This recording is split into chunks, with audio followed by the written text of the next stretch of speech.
After reflecting on my growth as a designer and reading CRITS, a student manual, the lessons I've learned about critique have become more apparent.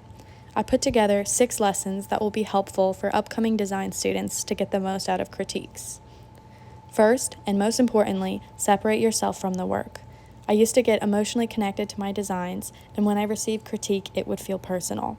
This made critiques feel daunting, and I was worried about not embarrassing myself rather than learning what could be better. Focus on how the critique could objectively improve your work and insights as a designer. Backpacking off that, the second piece of advice I have is to look objectively at what design choices mean. Every element of a design has a meaning, a personality, and impacts the way the entire design feels. When you look at what things mean or portray, critique becomes more about experimentation. In the design process, I've learned that it works best for me to see design as experimentation.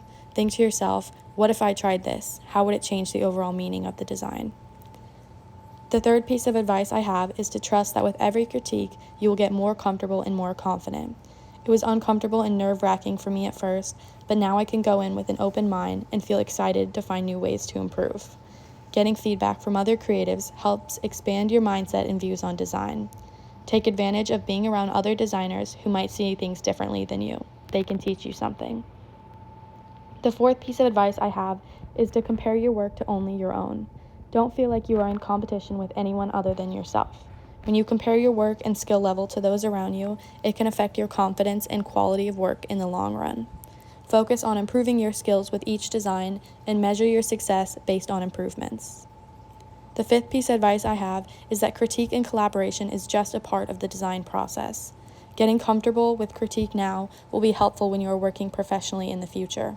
Clients and editors will critique you, and if you can use design school as an opportunity to get comfortable with critique, you'll be more successful as a designer. Finally, critique will make you better. If you take the feedback you get as ways to improve and not as things you did wrong, you will get better. Trust in the process and the confidence you will grow over time.